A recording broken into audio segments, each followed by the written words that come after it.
With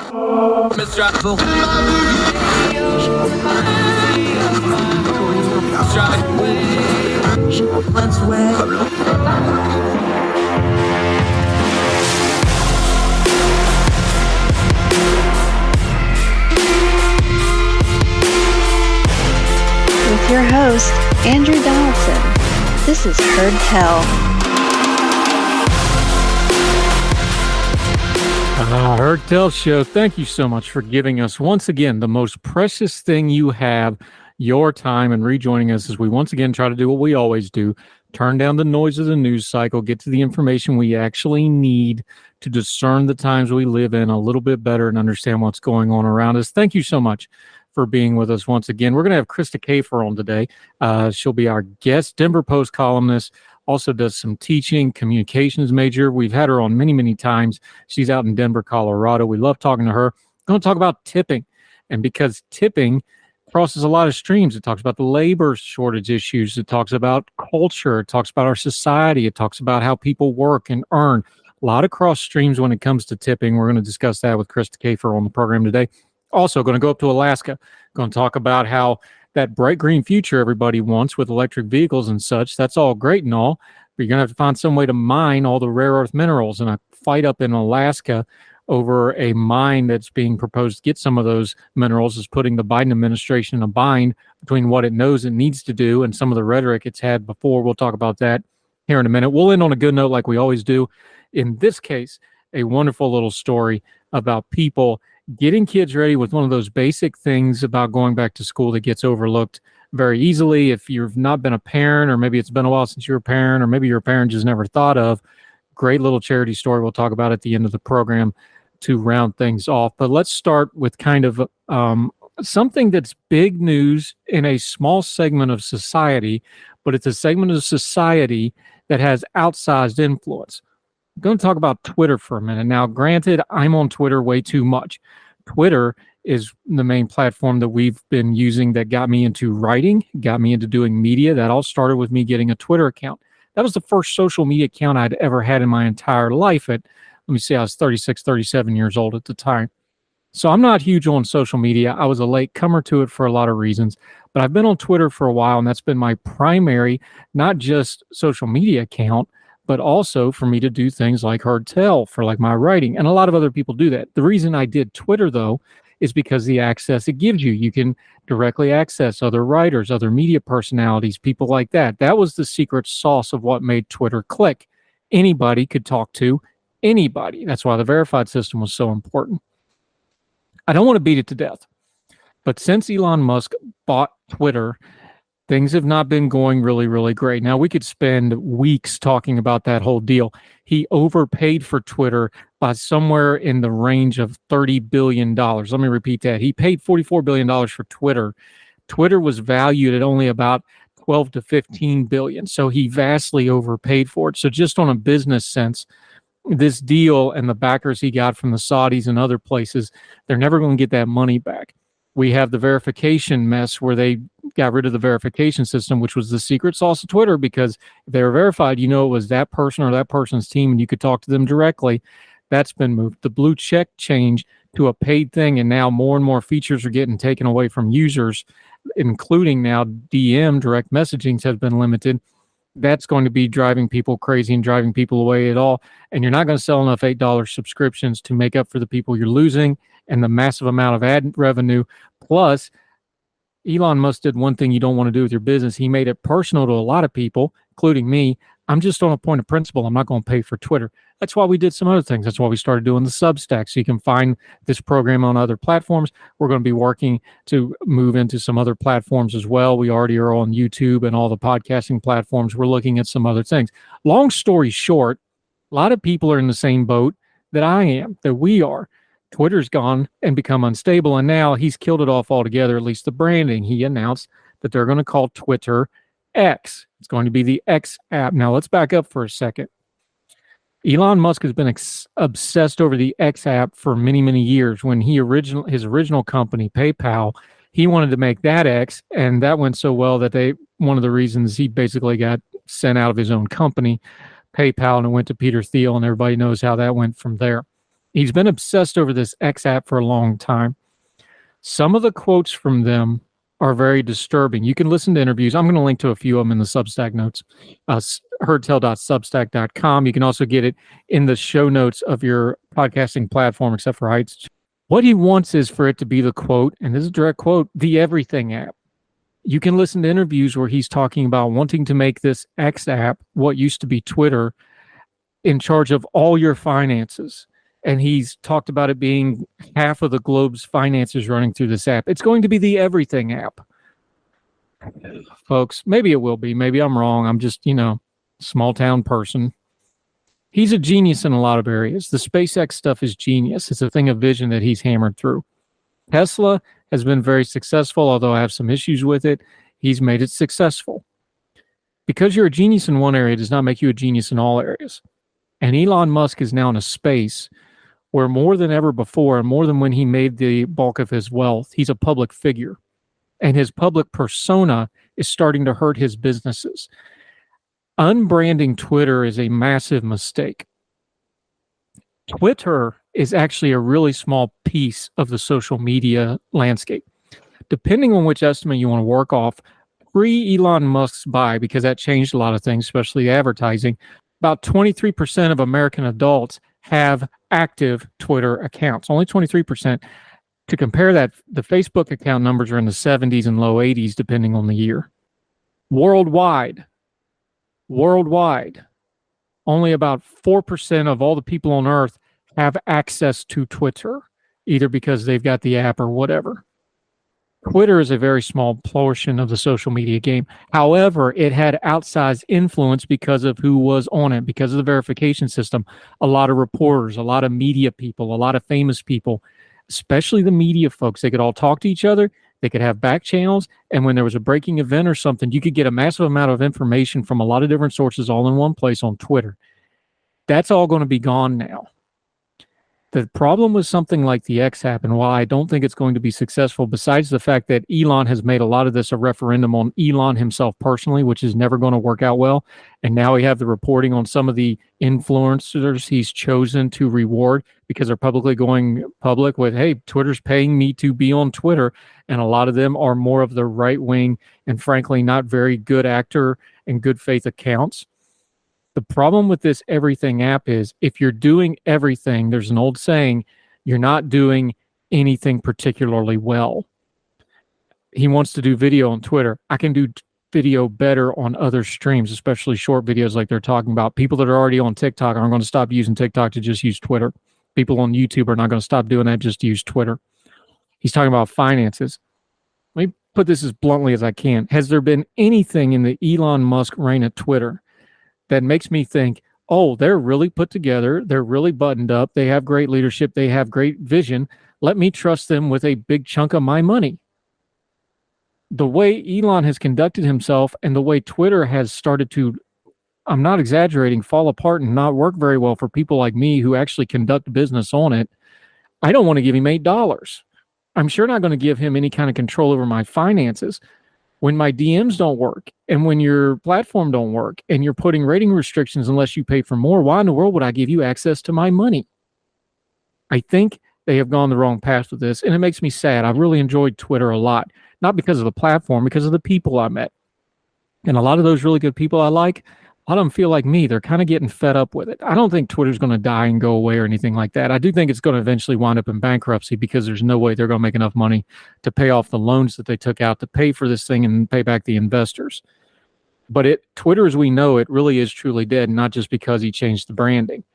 There's a lot of people are going to start trickling out to other platforms. We're going to have to go other places. Twitter used to be a one-stop shop for information from a lot of people that was verifiable in a quick manner, and you got it instantly. And when you're going to make it an everything app, the one thing Twitter did better than anything, and even though only that small percentage of people knew about Twitter, the name recognition of Twitter was in the high 80%. Everybody knew what Twitter was. You've gotten rid of that, and you've gotten rid of the one thing Twitter really did well that nobody else could do. Hope it works out for y'all folks at Twitter or X. I doubt it will. And it makes me sad because I've really enjoyed Twitter and I've been a big fan of it. But this X stuff, That ain't going to get it done. More Heard Tell right after this.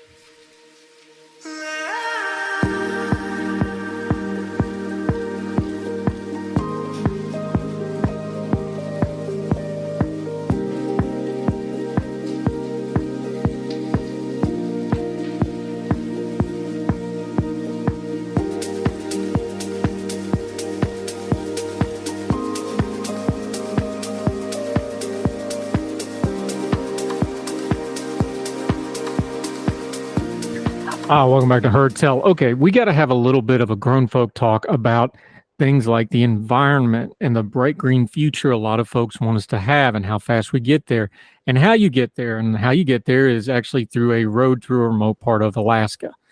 No, seriously, this is something we've got to talk about. It's a Washington Post piece about the mining up in Ambler, Alaska, if they do any of it. Let me just read from the piece and then we'll talk about it. But overarching, what I want to focus in on this is there's things folks want. They want a cleaner environment. They want better technology. They want this green future.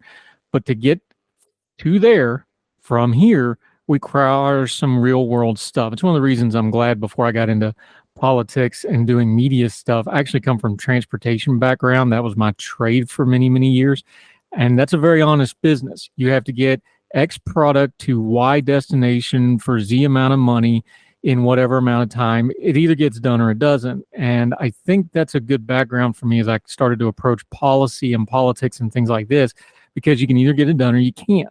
And this is one of those stories where you got to talk about the idea of what everybody seems to want to do and how you actually get it. Washington Post, the Ambler Range in Alaska. This has got some beautiful photography, by the way. The photographer's name is Bonnie Jo Mount. Just wanted to do a shout out for them. Because, look, Alaska is one of the most beautiful places on Earth. This is worth reading just for the photos. But anyway, from the peak of a mountain here, reading from the Washington Post, you can see the past and possible future of one of the largest protected parks on Earth. It's the Brooks Range, roughly 50 miles north of the Arctic Circle. Sweeping green and golden ridgelines tower over lush valleys, which give way to wide glacial blue rivers. The landscape is completely undeveloped. There's no roads or infrastructure in sight. Looking east is the gates of the Arctic National Park and Preserve. Looking west is the Kubik Valley National Park, and looking straight down is the potential site of an open pit mine. There's roughly 7.5 billion with a B worth of copper under this mountain that the mining venture Ambler Metals wants to extract, which could help build the wind turbines and batteries needed to address climate change. But that bounty, and others like it across the United States, has created a dilemma for Washington. President Biden, again, we're reading from the Washington Post. We will link to this in the show notes, especially on the Substack. President Biden wants more domestic mineral production to support his climate agenda, but his aides are struggling to find domestic mine sites that don't risk damaging wildlands and sacred national treasures. To reach the minerals here would require a 211-mile road through the heart of this Arctic expanse. It would cross 11 major rivers and hundreds of streams, breaking apart unspoiled tundra and the migratory path of tens of thousands of caribou. 26 of those miles would carve through gates of the Arctic Park, sending giant haulers and other industrial trucks through one of the country's most remote national parks and preserves. The proposal has led to 8 years of bureaucratic wrangling and political pressure from environmentalists to kill it. Because it crosses federal land, the Biden administration must decide the road's fate. Dirk Nikic, and I apologize if I'm mispronouncing this name, a bush pilot who's been flying over the Brooks Range for decades, says it's hard to grasp the region's beauty without seeing it from on high. You take off and you fly for hours and see mountains extending on and river valleys untouched, he said, and said it would be, quote, devastating if a truck route were to cut through it. Quote, it's not just this one road, it's going to be all the spur roads that go off to the mine. Hold that thought, I'm going to come back to it in a minute. For now, this mountaintop is not reachable. It is only reachable by helicopter, and it boasts just a small platform the size of an office cubicle. A drill deep in the earth explores the minerals below. They're talking about a core drill out here, by the way. But if the Ambler project becomes operational, much of the mountainside will be shorn and scooped out to reach the minerals underneath to sell on the global market. Cal Craig, the environmental and permitting manager, for the mining company, said he can understand why some might be nervous. He himself decided to take this job after being captivated by the beauty of the landscape, which he first viewed in a picture. Even so, he added, quote, the potential of the district is immense. Continuing his quote, it's so easy to just think all this stuff sort of exists, said Craig, who works for the Ambler Metals, the joint venture of the two companies that want to mine the site and others nearby for copper, zinc, and lead. But it comes from somewhere. It's easy to think this stuff all just sort of exists, but it comes from somewhere. That's the quote. You can read the rest of this piece. We're going to link to it. Look on the Substack, herdtell.substack.com, and read the full piece. And I'm also going to have some notes on there I'm going to add to this. This stuff comes from somewhere. As electric vehicles and electric cars and things like green energy become more and more popular and more prominent in society, we have to have a conversation about where these things come from, because they're like, well, we're going to get rid of all the fossil fuels and just go to electric cars and their batteries. Okay, but the batteries come from somewhere. And the batteries, especially the current generation, not what we think might be coming down the road, the ones that exist today in the year of our Lord 2023, require massive amounts of rare earth minerals like what we're talking about here. Those minerals have to come out of the ground via mining. Not just a little bit of mining, massive mining, heavy duty industrialization of very remote areas to where these things are. Now, that's just the reality of it. If you want a green future, it's going to require a massive amount of mining. You can already go look on the reporting now about the zinc mines in places like Africa and elsewhere, and the abuse of the people who are mining those places, because people are just coming in and getting them because it's almost like a gold rush. A lot of child labor, a lot of abused workers, a lot of really bad environmental practices at these mine sites. So the Biden administration has done something that's put them in a bind. They intuitively know, as any responsible government would know, that these rare earth minerals need to be mined as much as possible in the United States if we have them, because that keeps us from having to get them from somewhere else, paying more, and also losing control of the production process and the mining process. Now, we have plenty of mining issues in America. I'm a West Virginian. You do not have to convince me of this. I can drive home and just look at the scars on the mountains. I grew up, my friends had dads that mined. I'm pretty aware of how these things get abused. However, the regulatory might of the United States and the way our government runs, especially in the new age with media and other things, you're going to have vastly more and vastly better regulation and control over these mining efforts if they are in the United States. Not to mention, you're not going to be beholden to other countries, especially places like China, who is in a headlong rush to lock up these sorts of rare earth minerals in other parts of the country. Over and over and over again, we need to stop and not just talk about big picture pie in the sky stuff. That bright green future that a lot of environmental minded people want, and there's nothing wrong with wanting that, is going to require two massive things that we do not have right now that we would have to get to work on immediately that they're not going to like. Number one, you're going to have to get these rare earth minerals. And number two is you're going to need a much better power grid than what we have right now. We do not have the power grid to have all electric vehicles. We do not have the power grid to get rid of fossil fuels right now. It's just a fact. And if you try to do it before we're ready, it's going to be the poorest and most vulnerable among us that get hurt on it. And it's going to be the poorest and most vulnerable in other parts of the world that are going to get abused by other countries and these companies mining without the regulatory power of the United States to make sure it's done in a safe and environmentally friendly way. I know folks want to just say, let's not have anything bad environmental happen ever. That's just not reality. I know people say, well, this is unspoiled land. There's a lot of it up there. We can probably spare a little bit to run a road here and there and do some mining. I hate when I go home to my beloved West Virginia and see the remains of mountaintop removal mining. Heck, it's not even mining, just timber cutting. They clear cut the woods I grew up hunting with my father in and playing in that's right beside of up yonder. It was clear cut for development almost 25 years ago now. And then they found out they couldn't develop it because of the rock base under it. They couldn't sink septic and other water lines in it. And it's sat and barren since. And it's embarrassing. And every time I go up the driveway up yonder, I have to see it. It hurts me. I don't like it. However, human progress requires trade-offs. And we need to start having adult conversations about where these trade-offs are going to be. If you want to have that green future, you're going to have to dig rare minerals up in the earth. If we don't do it, somebody else does it. And they're probably not going to do it as well as we will. We'll link to the whole piece. We'll do more Heard Tell right after this.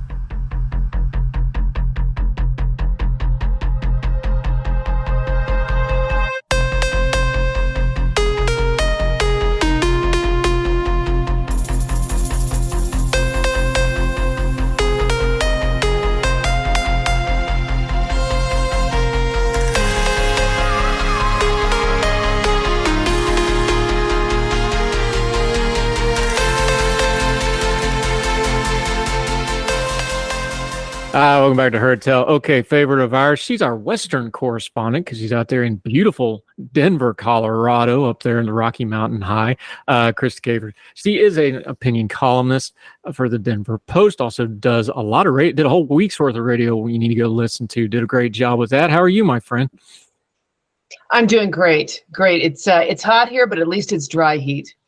Denver's weird weather-wise. People told me that when I went out there, and then we went out there in the fall, and it was those autumn 75 days, but it's at altitude, so it's just 75 is actually just almost chilly. Beautiful weather, and they're all like, you got to get out of here by Monday. And Monday it was like it went down in the 60s, and then the next day after that it poured the snow. The weather out there is just bizarre. That's Colorado. Yeah, it's crazy, and it changes fast up at altitude, doesn't it? It certainly does. But yeah, beautiful days right now, and I can actually cool my house with a swamp cooler, evaporative cooler, which you can't use out east because the air's already too humid. Yeah, but staying cool. North Carolina house today, it's 98% humidity with no wind. Just brutal stuff. You do not want to have a swamp cooler. You already got one outside. You wrote a piece on tipping. I love talking about this because tipping is one of those things where it's a lot of big policy things and a lot of economic things and a lot of cultural things, but it's something we do every day and we never actually think about it.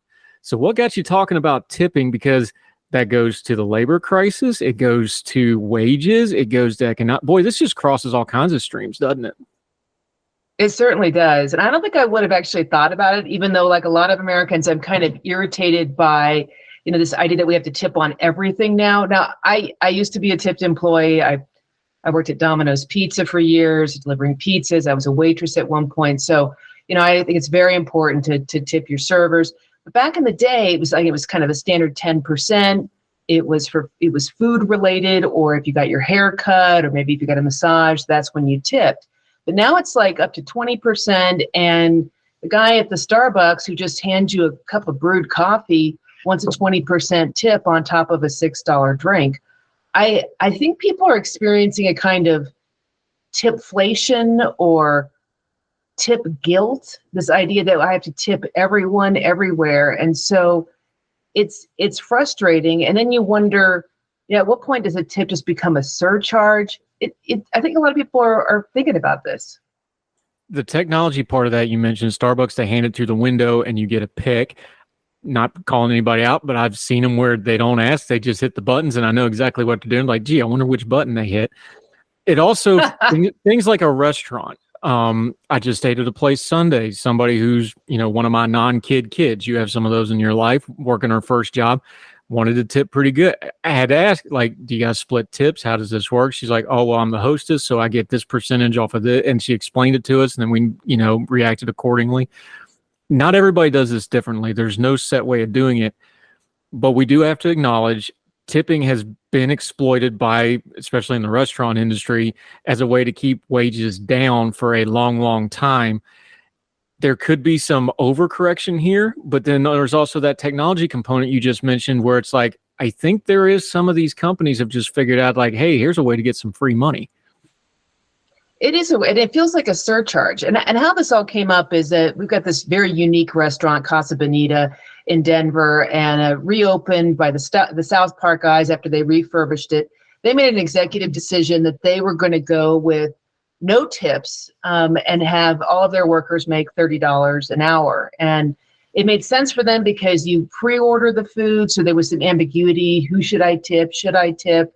And now it's very clear. We're, no tips, you pay up front. And it's more expensive than it used to be. It is what it is. But I like the clarity because I feel like we're all at the situation where we're trying to figure out. One of the reasons that I kind of resent giving extra money to the barista is baristas generally are paid like regular employees versus a waitress who probably makes half that base wage with the expectation that tips go on top. And so I think what people really want now is just clarity. Who should I tip? When should I tip? I think we would miss tipping if we just got rid of it altogether, because I have to admit, I like tipping the gal that does my hair. I think she does a good job. We have a nice relationship, and it kind of feels good, even though she's part owner of the tiny little stylist place. It feels good to put money on top of that because I just really like her. Am I willing to give that up just so that we have some clarity and fair wages all around? maybe. Let's slow down though, because people are going to go, wait a minute, they're paying $30 an hour at Casa Bonita. You need to clarify for folks that don't know what this is. Calling Casa Bonita a Mexican restaurant is kind of like calling your corner furniture store IKEA. That's the gap we're talking here, right? Is that a good comparison for people? This place is just out of control, big and over the top, and it's a beloved institution in Denver. You go to Denver, everybody talks about it. It was closed the last time I went to Denver, so we haven't got to go yet. But just explain to people this is like an institutional place. So it's not just that number or $30 an hour. When you say that about that place, everybody knows it. And that's what made it such a talking point. It's true. And then, of course, you also have the South Park guys buying it. But so it looks like a big Spanish hacienda. It's Pepto pink, Pepto-Bismol pink. So it stands out. It was built at the time that you had all of those theme restaurants. Now, we don't have theme restaurants as much now, but back in the 60s and 70s, Denver had a whole bunch of theme restaurants. You could go to the White Fence Farm and have a home-cooked dinner on this, farm-like place. There was a place with a big organ grinder with a clapping monkey and black and white films. There's all these like really neat theme restaurants, which we really don't have anymore. And the one that kind of remains, and the Spaghetti Factory as well. But we have this Casa Bonita. Well, it was featured in a South Park episode. So when it went up for sale, those, the South Park guys, they bought it and they refurbished it. I guess they put millions of dollars in it because, as I think all of us who ate there can attest, it hadn't actually been fixed up for, I don't know, maybe 4 decades. I think they still, I'm not even sure the decor had been dusted. It was looking a little grim the last time I was there, but there's always cliff diving into this big pool, Mexican food, a cave of doom that you would kind of go, Pirate's Cave, and you would go in there and be, skeletons which would have fallen apart because they were decades old. But it's like an experience. It used to be kind of like shabby cool experience because everything was kind of broken. Half the games in the arcade didn't work. And the food was kind of uniformly terrible. Now I guess the food is better, but they still have all the attractions. So it's sort of the new and improved Casa Bonita.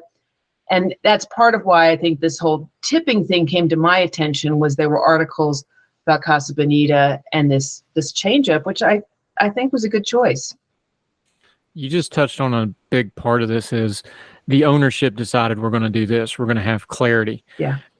In the service industry. And part of this, we got to acknowledge here too, one thing COVID did was it put a spotlight on the service industry because those people just got screwed left, right, and center by everybody.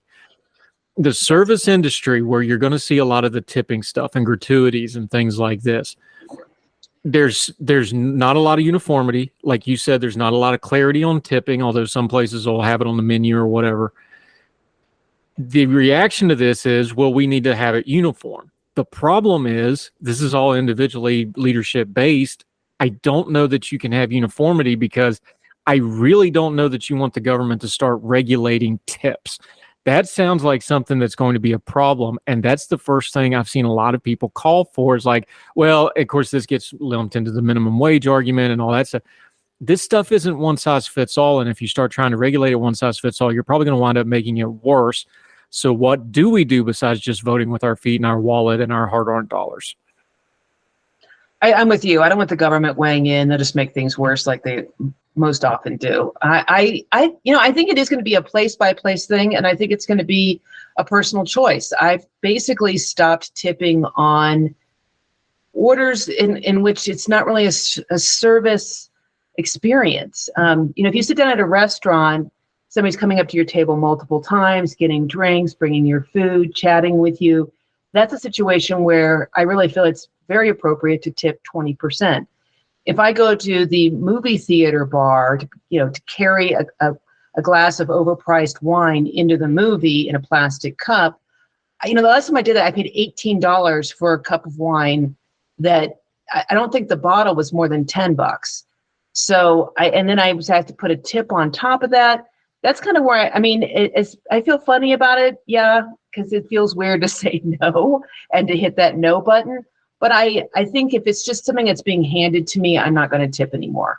If it's something where there's an ongoing service component, of course I'm going to tip. It's, especially since there is a wage issue there, they're counting on those tips. Here's where I'd like some clarity, though. If I get a massage, it's customary to tip the person who gives the massage. If I get Botox, though, is that medical? Should I tip that person? There's just all this ambiguity, and I think it's up to us and the different stores, restaurants, massage places to, I guess, give us some sense of clarity.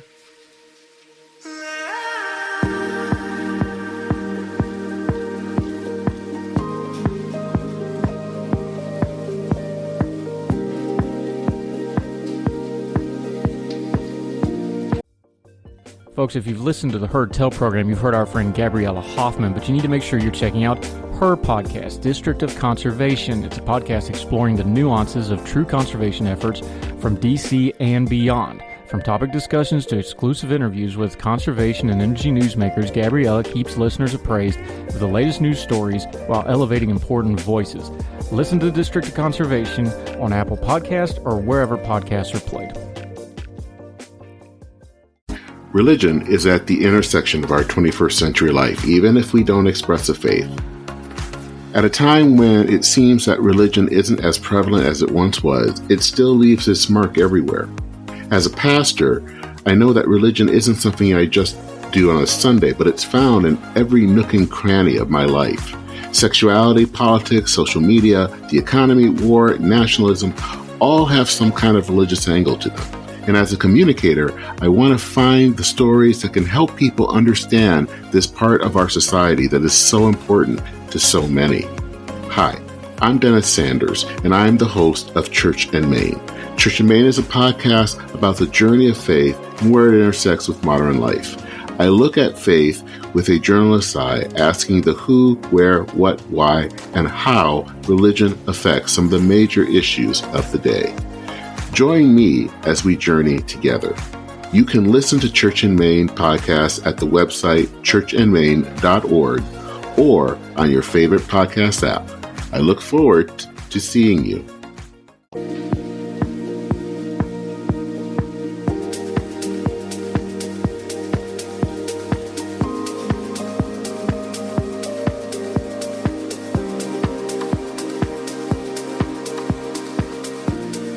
Yeah, Krista, Kafer joining us.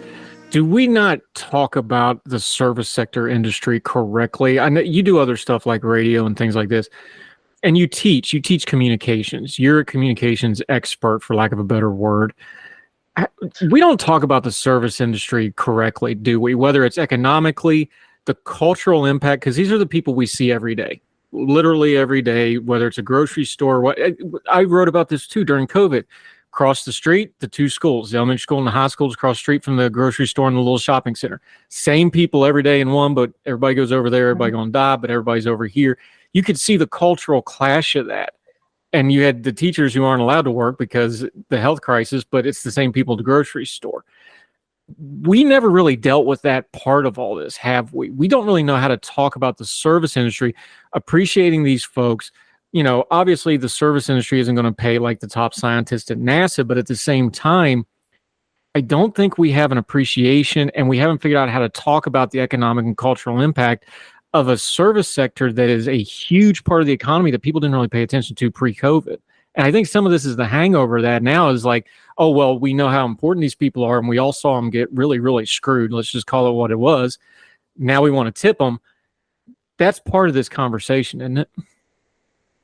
I think so. And also it's because the service sector is going to continue to grow as we have, we're a wealthy nation. We can now afford to pay people to do things that we would have already done ourselves. We pay people to walk our dogs, for example. I've been paid, I take one-off services. Somebody paid me to design their landscape, and I gave them some help in that process. I think a lot of folks, whether you're Gen X, Millennial, or Z, chances are you have a bunch of different jobs. I say chances are more so than the generation boomers. That was one job for life, basically. I do all kinds of stuff. I do estate sales for people sometimes. I do landscape design, teach some. I do a lot of editing. I love doing editing. So I'm kind of a Swiss Army knife with a certain number of tools on it. And it's interesting. I think we're going to see a lot more of that. How do we pay people? How do we treat people? It's an interesting subject, and it's a subject I think that not only because of COVID, but because we are going into a deeper service economy with fewer factory jobs and fewer of those kinds of jobs and more services, including recreational entertainment services, also medical services. It's just it's an interesting day. I've even been paid to like organize somebody's house for them. Rewind the clock 20 years ago, like nobody did that. It's just interesting. Yeah, Krista Kafer joining us. I think there's something happening culturally and politically here and the service. I think the service sector is kind of the leading edge of this stuff because, again, that's where you're going to see economic trouble first, right? Cash registers don't ring quite as often. Stores aren't as crowded. We know the reverse of that, too, with the toilet paper stuff, right? You get runs on things like that. The service sector is such a cutting edge of what's happening economically, culturally, politically. Look, I'll be honest. I've wrote pieces off what I overhear standing in line at the grocery store because you just hear people talking or at Starbucks or just, what are normal people that aren't chronically online like us? What are they talking about? I find the service sector to really be this kind of area where we don't pay attention to it, but we all, like, no matter how rich you are, unless you're just having everything delivered to your house, everybody from poor to rich is dealing with this service sector. It's really the one part of the economy and the one part of culture and the one part of politics. Everybody's in that pool to some extent. So why don't we pay more attention to it? Because we could probably do more there because you know how we do. We all focus on all these outliers instead of this thing where, well, wait a minute, everybody's involved in this. Maybe we should take some of our lessons from this big pool of people instead of this crazy outlier, in New Jersey or wherever. That seems like we just don't pay enough attention to this, do we? Yeah, it is interesting. Like, I do think we're having a lot of discussion on what jobs should pay. But, in markets, it's supply and demand. Nothing is really worth anything innately. And I'm talking about anything, both a product or a service. Obviously, a human being, has immeasurable worth, every single human being. But certain jobs pay certain amounts, certain products get certain amounts, and those amounts are determined both by demand and supply. So, I think there's that kind of economic complexity to it, but then there's also the human complexity of making sure that people, the person that works at the grocery store has a decent wage and an ability to support a family. We've also got the issue of automation coming in some situations where politicians have said, okay, we're going to raise up all of these minimum wages to a certain level. If that level is not tenable in the marketplace, those shops and stores are more likely to turn to automation. And so you'll see situations where you order your own food and then maybe somebody just brings it to you so they don't have to have as many staff. So there's a lot of complexity to this. I will say on a human level, if you ever see somebody mistreating a waiter, a waitress, somebody at a shop, I think it's important to step in and say, excuse me, you don't need to be treating that person like that, or offer to go and get a manager for the person who's being berated, because nobody should have to be abused verbally by another person. It's just, the adults in the room need to step up and say, excuse me, you need to stop, to the person that's doing the abuse. Yeah, waitressing and customer service jobs are public-facing customer service jobs. I got to update that. Are some of the hardest jobs. Who's got a really hard job now, and I've noticed it more and more? The person that's in charge of watching the self-checkouts. I see those people getting more unfair abuse than any. And look, I've come around. I used to hate them. Now I love them. Now I don't even want to go to the other ones. It's funny when new people roll into my grocery store that I go to pretty much daily. I was like, come here, let me show you how to use this thing real quick, because I know more about it than they do. Because I know how to turn it off, so don't talk to me. I don't like machines that talk to me. That's first. I turn them off too. Yeah, I had a new employee the other day. She's like, "How'd you turn that off? I can't stand listening to all this." I was like, "Oh, you just push this button." That person, I've watched that job that did not exist 5 or 6 years ago, really, to any extent. I've watched that evolve to one of the hardest jobs I see daily now. Is that self-checkout person, as far as just taking abuse? It's not their fault that the banana was not properly labeled or whatever. No, they're not there to go get your one more kumquat, that, whatever the craziness is. That's where I've seen a lot of abuse, and that's a job that didn't even exist for the previous generation, because there was no such thing as self-checkout. And it's just one of those examples of society changed, the technology evolved, and now, waitressing's still tough. Now that person's got a real hot button job, and it didn't even exist before. And now that's the one I watch. What you're talking about is like, okay, are they abusing that person? Because that's a tough job. It is. And a lot of these places are understaffed, at least here in Denver. So you have one waitress working an entire floor. And I do think it's important not only to treat that person well and to tip that person well, but also as needed, step in if somebody's being nasty, because I get people are frustrated. We're all frustrated at different times over different issues, but no one has the right to treat another person as though they are beneath them. This is wrong.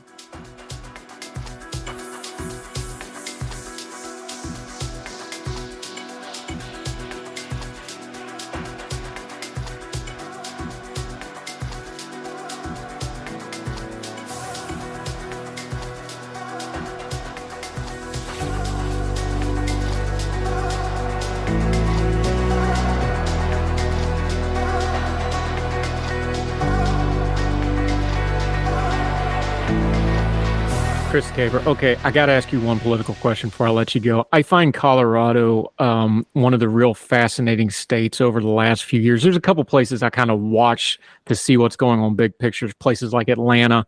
Colorado's another one of them, because y'all are interesting. You've got a little bit of everything out there. You've got everything from Governor Paulus, openly gay Democrat, to Lauren Boebert, all right there in one little area. That's quite the spectrum.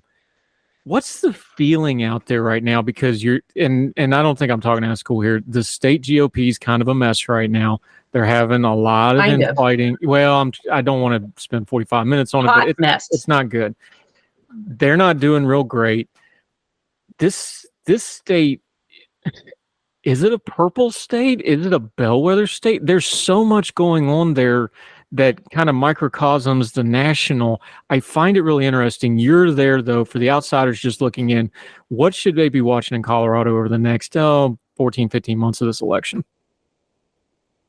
It used to be a bellwether state. It used to be a purple state. It is now a solidly blue state. It's no different than California, Maryland, Massachusetts.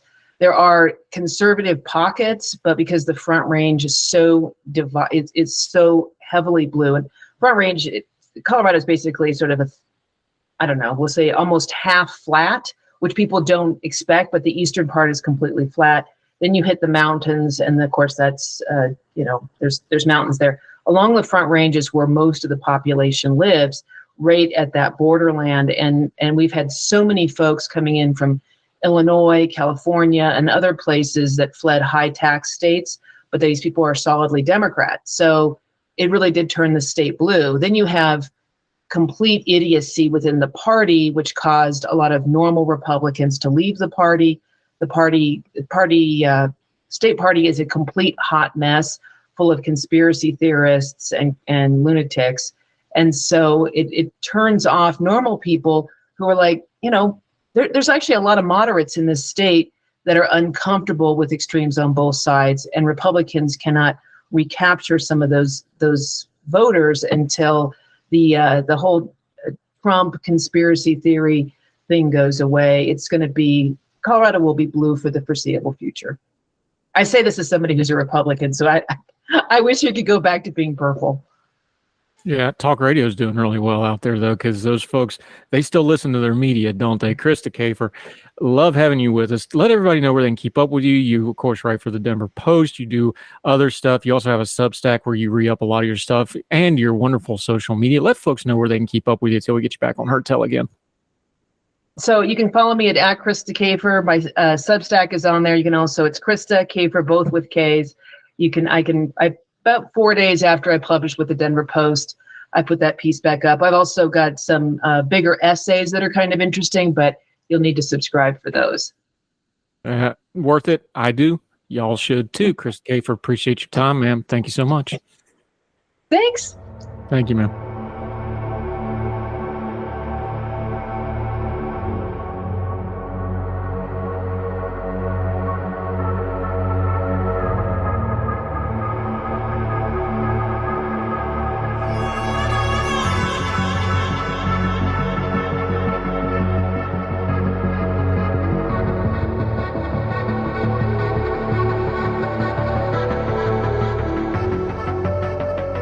Welcome back to Heard Tell. Okay, let's end on a good note, which we always try to do when we have time to. Let's go out to Horizon, Texas.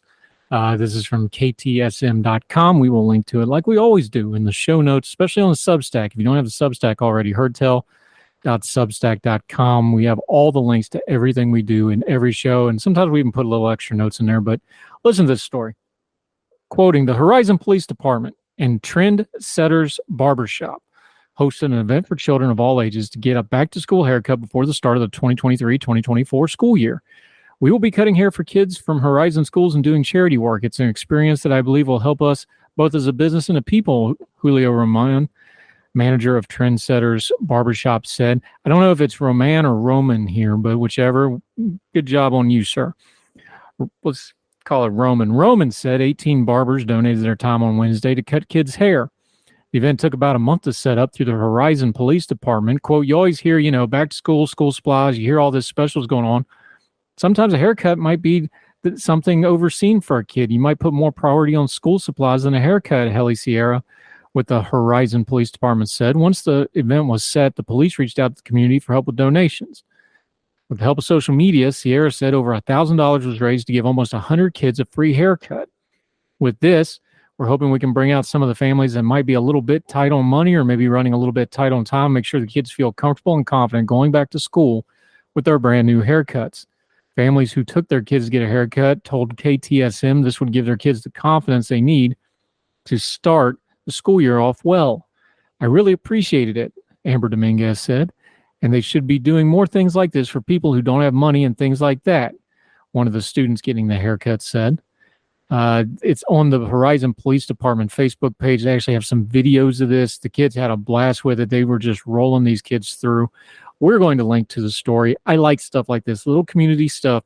Some folks don't think about it. You want to look sharp on your first day of school. Good on them. Appreciate them.